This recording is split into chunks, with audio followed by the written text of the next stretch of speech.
هنبتدي بنعمة المسيح النهارده مقدمات بسيطة في اللاهوت الطقسي، والمفروض إنها مجرد قشور ومعرفة بسيطة المفروض إن كلنا عارفينها أو بنراجعها مع بعض.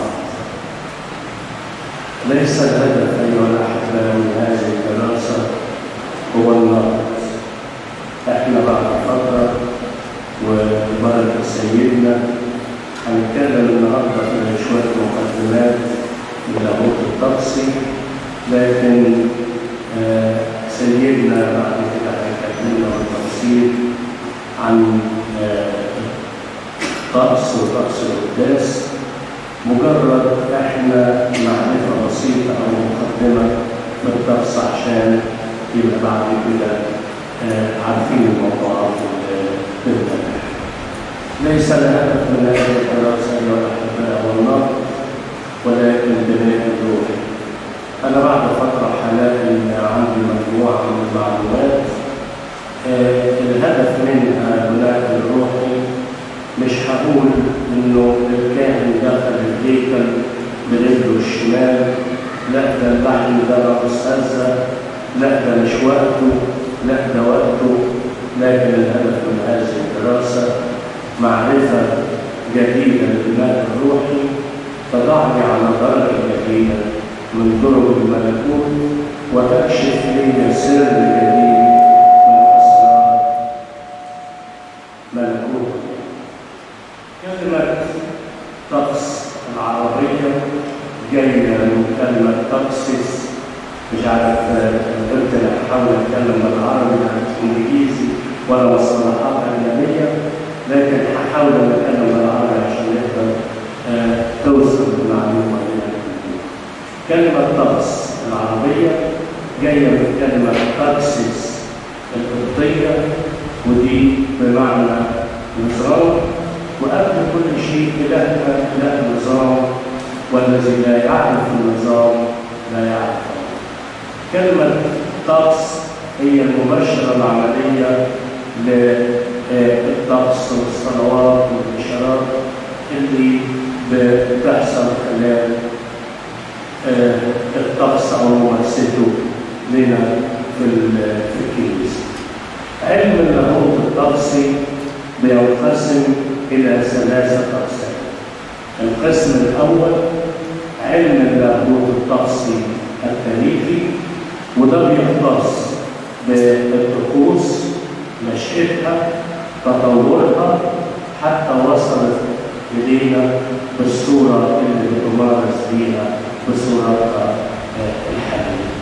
ياريت لو سمحتوا ناخد نوت سريعة على كده واحنا مجهزين مذكرة يعني عشان نقدر بس نبقى متابعين. نمرة 2 علم اللاهوت الطقسي النظري، وده بيختص بالجزء النظري من الطقس زي بناء الكنيسة، المدارس الكهنوتية، آلية الخدمة إلى آخره.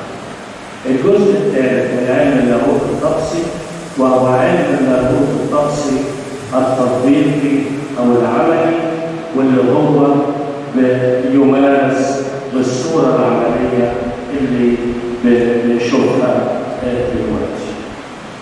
علم اللاهوت الطقسي التطبيقي أو العملي بدوره بينقسم إلى 4 أقسام.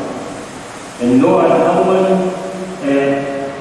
طقوس يومية، طقوس بتمارس كل يوم زي طقس رفع الشهور باكر، طقس العشية، القداس الإلهي، التسبيح. نمرة 2 طقوس دورية، وهي ما يمارس منها على فترات خلال العام زي الأعياد وزي احتفالات أعياد القديسين والشهداء. النوع الثالث طقوس بتمارس بناء على حاجة المؤمنين، ودي حسب احتياج المؤمنين زي الخطوبة، زي الدين، زي صلاة الحميد، زي التجميل، زي صلاة الكتاب. في أيضا النوع الرابع طقوس احتفالية، ودي بتمارس بناء على أحكام الكنيسة، زي رسامات البطاركة، رسامات الفرائض الصحفة، رسامات الكهنة، رسامات الشمامسة، تجنيسهم، تقديس الميرون، تدشين المزارع، تدشين الأيقونات، تدشين الهياكل إلى آخره. بعد كده أقسام اللاهوت الطقس دي اتكلمنا عنها بالتفصيل. بعد كده في كتب التفصيل. متابعين معايا ولا بتكلم بسرعة؟ بسرعة؟ طيب نقول على في بعد كده الكتب التفصيلية. في نمرة 1 الكتب الإلهية زي كتاب العهد الجديد، الكتاب المقدس بعهدين، القديم والجديد، المزامير. في بعد كده نمرة 2 في كتب تقصية بتمارس داخل الهيكل زي الخلاج المقدس أو حاوي الصلوات وخدمة الشماس والإكليل.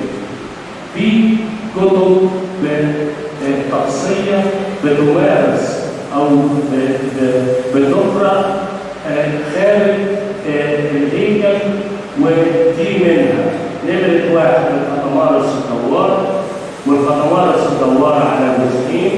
الجزء الأولاني بيشتمل على 6 شهور من السنة القبطية: توت، بابا، عطور، إياه، طوبة، أمشير. والجزء الثاني من بعد كده برمهات، برمودا، بشمس، باهونا، أبيب، مصر. عشان يتوافق التاريخ أو الشهر القبطي مع العربي أو الأفرنجي اللي هو يناير وفبراير، في شهر صغير بيسمى الشهر الناسي أو الشهر الصغير، بيبقى 5 أيام في الشهور السنين البسيطة، و6 أيام في السنة الكبيرة. القطمارس الدوار كل شهر بقرايات يوم بيوم، ونهاية كل شهر بيبقى موجود القراءات بتاعة الأحاد. وإذا وافق في الشهر القبطي غير ال4 حدود حتى خامس، بيبتدي فيه إنجيل ال5 خبزات والسمكتين أو يسمى إنجيل البركة. طبعا من خلال مزمور العشية لغاية إنجيل القداس بنلاقيهم كلهم بيمشوا في خط واحد روحي بيتكلم في المناسبة الطقسية أو الاحتفال اللي احنا بنحتفل بيه. بعد كده في القطمارس الصوم الكبير، وبعدين في قطمارس البسمة المقدسة القبطي العربي، في قطمارس الخمسين المقدسة، وبعد كده في قطمارس أسبوع الآلام قبطي وعربي. في النوع اللي بعد كده الكتب التسبيحة، وتتلخص في الأبصالمودية السنوية والأبصالمودية اليومية. في كتب معينة تقصية ما بتبقاش موجودة غير في الكنيسة الأم الكاتدرائية أو الأسقفية، ودي بتبقى خاصة بالرسالات أو وضع حاجة الكنيسة الجديدة. تدشين المذابح، تدشين الايقونات، تدشين الكنائس، تكريس الميمون. يعني بتبقى كتب معينه رئيسيه موجوده اما في الكنيسه الام الكاتدرائيه او في الاسقفيه. في بعد كده من الكتب التقصيه كتاب الخدمات، وده بيبقى شامل على سر مسح المرضى والخطوبه والإكليل الى اخره. بعد كده هنتكلم عن طقس الصلوات الكنسيه. تابعيني معايا. بتنقسم الصلوات الكنسيه او طقس الصلوات الكنسيه الى 5 انواع. نمرة 1 الطقس الفريحي، وهقوله بسرعه كده وهو موجود في المذكره يعني عشان ما ننساش. الطقس الفريحي بيصلى فيه طبعا على وزن المسيح قبل صلب وقبل ثم قام. المسيح صلب وقبل ثم قام. هللويا هللويا Iisus Christus eburu enteru alconte mortem es mor. على الوزن بيصلى بيه من بداية شهر التوت لغاية قبل ما نحتفل بالعيد الأول لعيد الصليب لغاية 16 شهر توت. بيحتفل بيه أيضا في الفترة من عيد الميلاد لغاية عيد الختان. ونمرة 3 من عيد الغطاس لعيد عرس قانا الجليل. معايا؟ نمرة 3. نمرة 4 بنصلي بيه الكنيسة خلال الأعياد السيدية الكبرى والصغرى.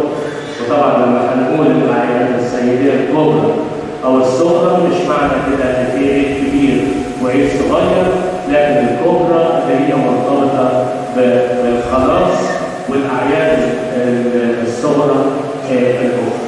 الأعياد السيدية الكبرى عيد البشارة الرجيم، وعيد البشارة ما بيحتفلش بيه إذا وقع خلال الفترة من جمعة ختام الصوم لغاية تاني يوم عيد القيامة، وده بيبقى عادة 29 بركة.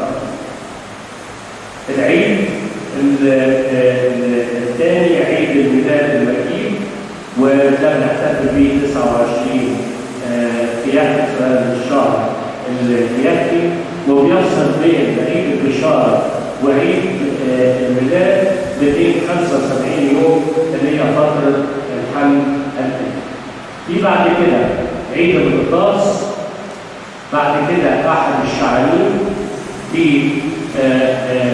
عيد القيامة، عيد الصعود، عيد حلول الروح القدس، أو عيد البنتكوستي 58 المقدس.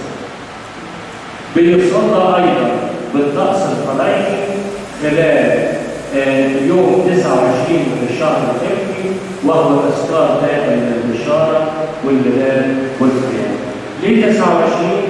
لأن 29 بنحتفل بعيد البشارة 29 برمضان، و29 كانت عيد القيامة، وكان قديما بيحتفل بعيد القيامة المجيد يوم 29 برمضان.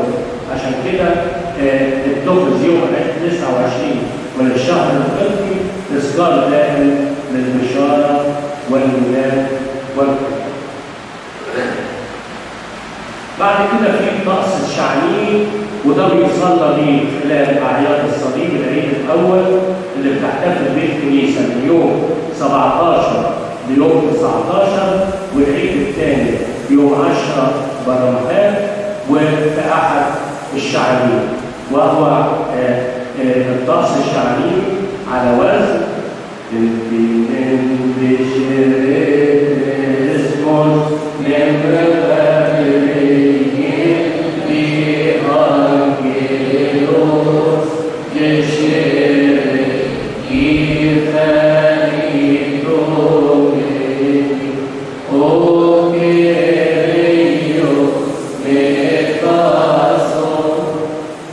النوع الثالث الطقس.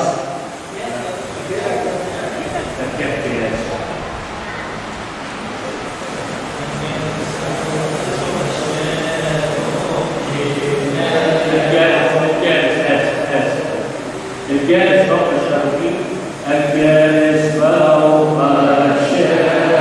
الشرقي، اليوم ظهر في أورشليم،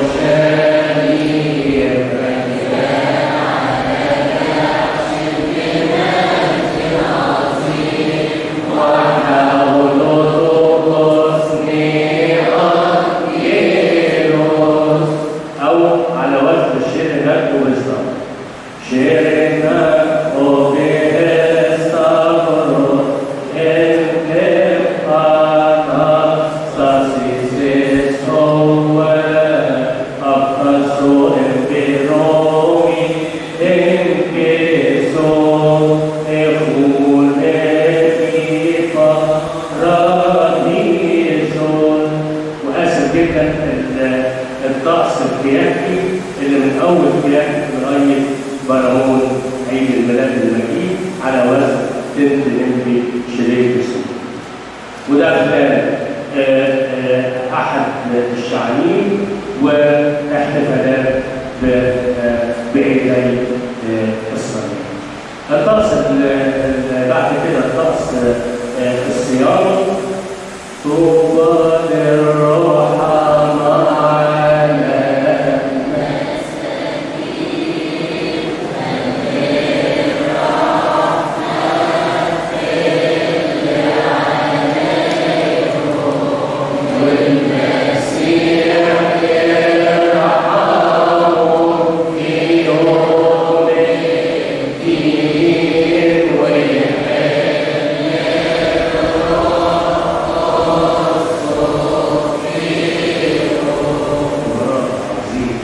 ودول بيصلى بيه خلال 3 أيام صوم أهل نينوى وخلال الصوم الأربعين المقدس.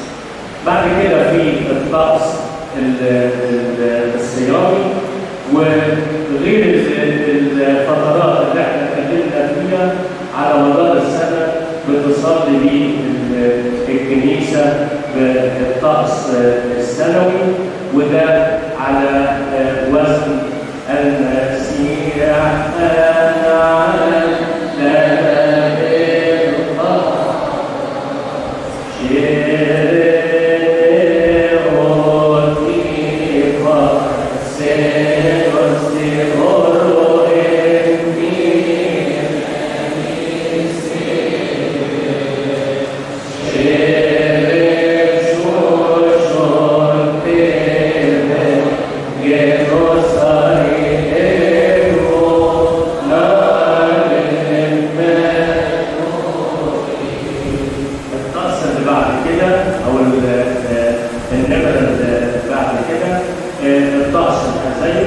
وبتصلي بيه الكنيسة ليه طقس خاص بتصلي بيه الكنيسة خلال أسبوع الألام.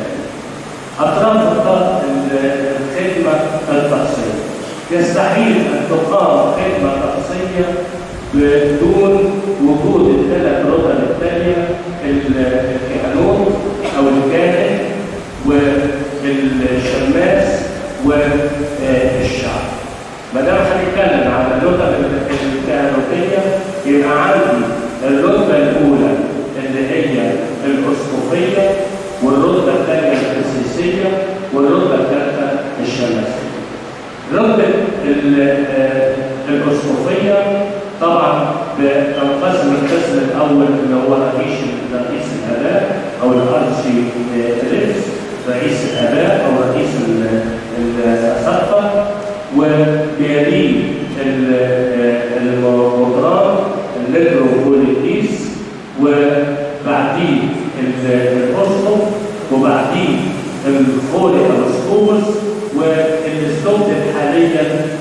لي وسيدنا يصحح لي برضه بالاسقف العام. بعد كده بيجي رتبه القسيسيه وفيها درجتين، درجه القسيسيه ودرجه القمصيه بالبريسبيتيروس وبالموبيلوس. الرتبه الشماسيه وفيها 7 درجات. الرتبه الاولى البواب او القيم او بيجي معاها القراطي. نمرة 2 الابساركس او المؤلف. نمرة 3 الاناغنوستيس او القارئ. نمرة 4 الاوزياكون. نمرة 5 الاوزياكون مساعد الشماس. نمرة 6 الدياكون، وبعد كده الارشدياكون، وفي رتبة الشماسة ورتبة تعتبر مستحدثة لستنا القدس.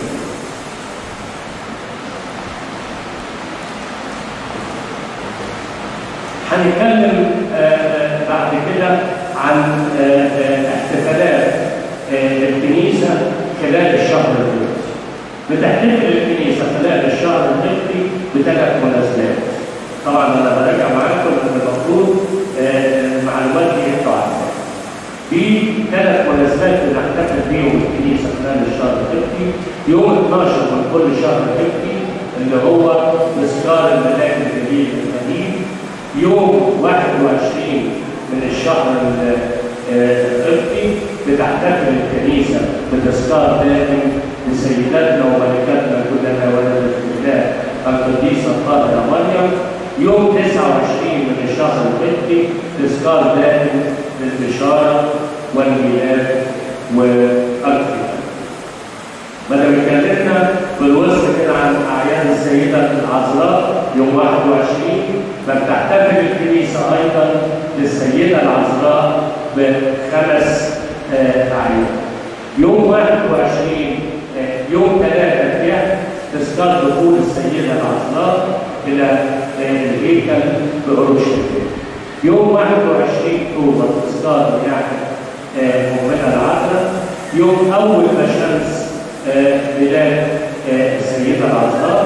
يوم 16 من شهر مصر، يوم 16 من شهر مصر تذكار صعود جسد او تحقق من صعود جسد السيده العذراء محمولا بواسطه الملائكه الى السماء.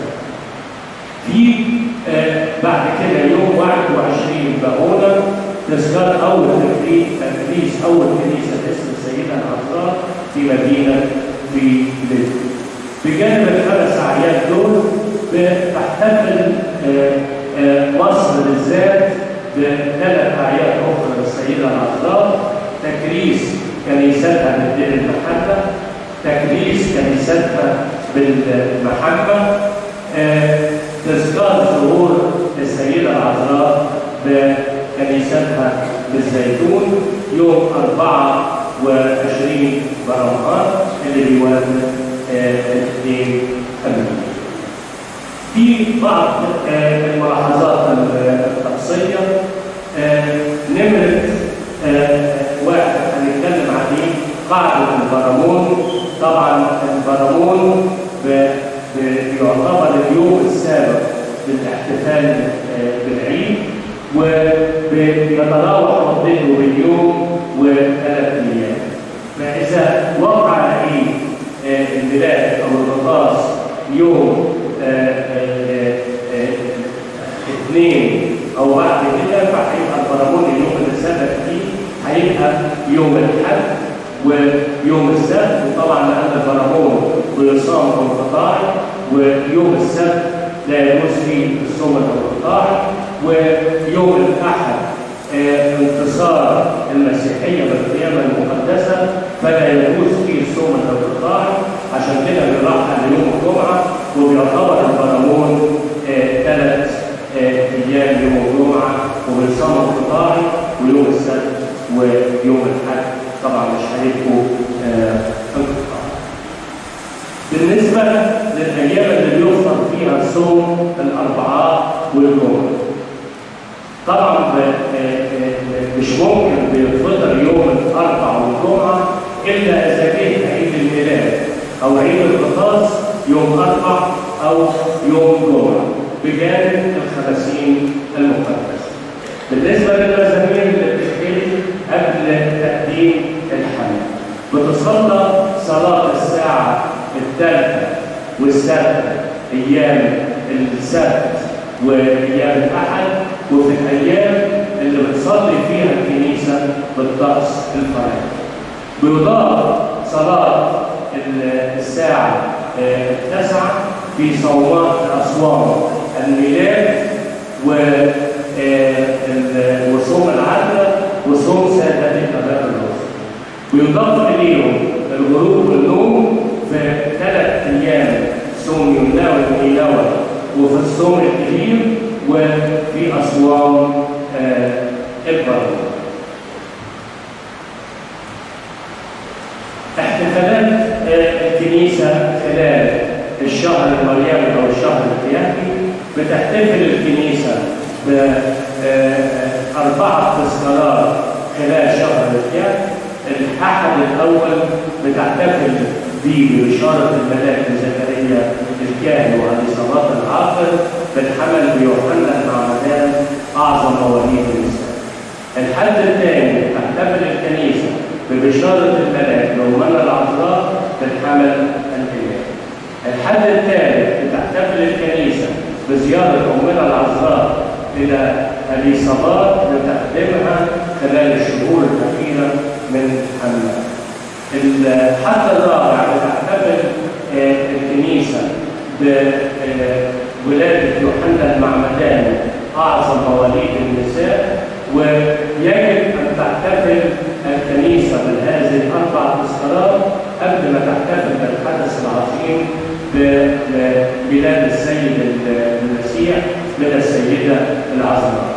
إذا جه شهر الكهف ما وفيش 4 احتفالات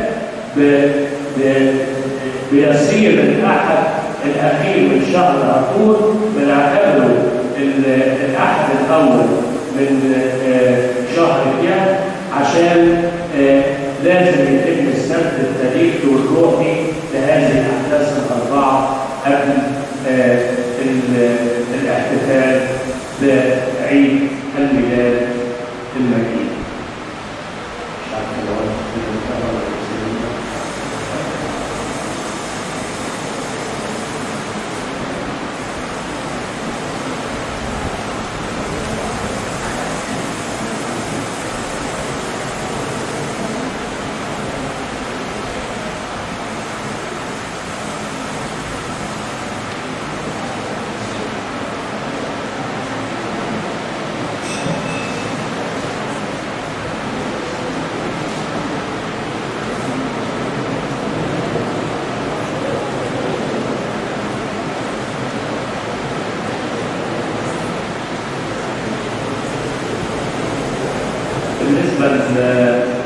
لصلاة المزامير احنا اتكلمنا بالنسبة اللي هي تسبق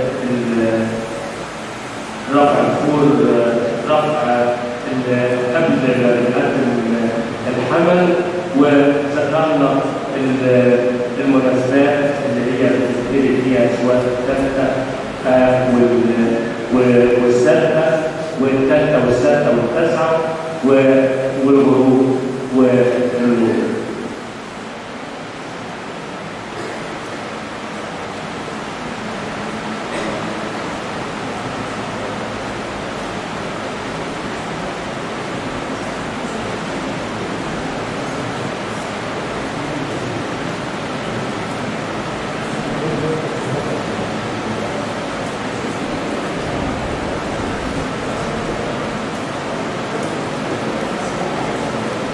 نراجع مع بعض تاني ولا نكتفي كده؟ نكتفي كده.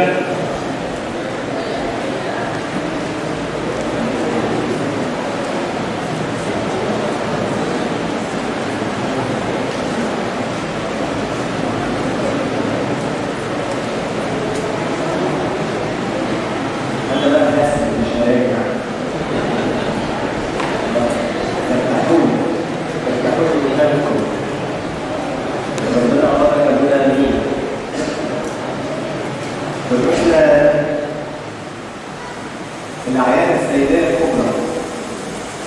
كم عيد؟ كم عيد؟ طب امال الصغرى؟ يعني كلهم على بعض يطلعوا كام؟ طب المفروض انا في كم عيد للعدد؟ كم؟ لا في كام؟ تقول كام؟ اي حد يكتب في الاثنين؟ لا العدد واحد مثلا. يقول الاثنين.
ينفعش يتصلوا قطاعي يبقى نصوم الجمعة.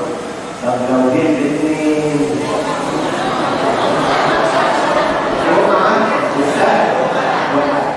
طب لو جيت ثلاث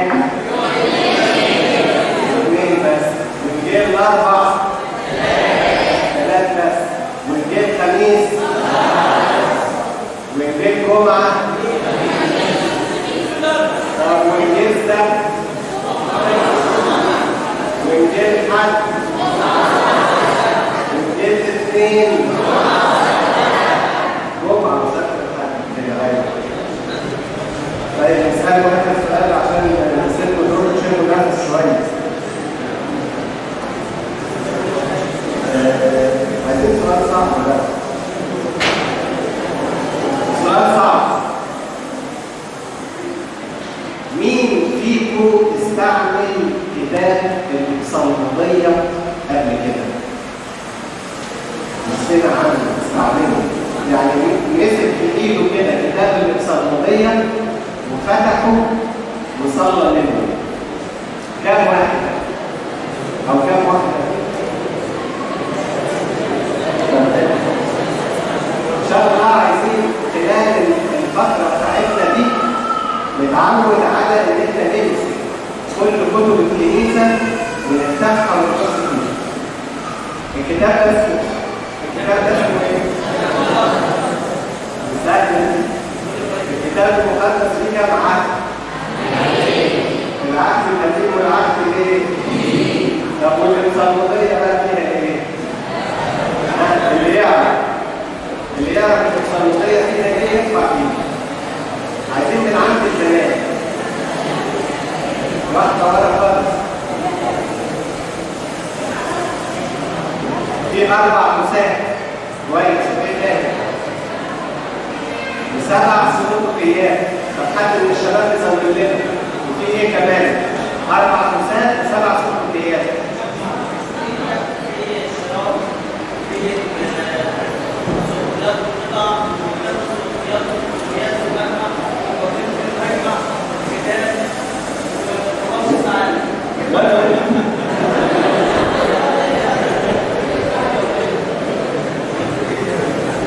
كتاب الإبصالمودية فاكرين المرة اللي فاتت لما أخذنا إرجاع الناموس، فاكرينها ولا نسيتها؟ إرجاع الناموس دي موجودة في كتاب الإبصالمودية. أي تسبيحة بنصليها هتلاقوها موجودة في كتاب الإبصالمودية. يعني نقدر نقول إن كتاب الإبصالمودية هو كتاب التسبيحة، كتاب الترتيب هو ده. الإبصالمودية جاية من كلمة إبصالية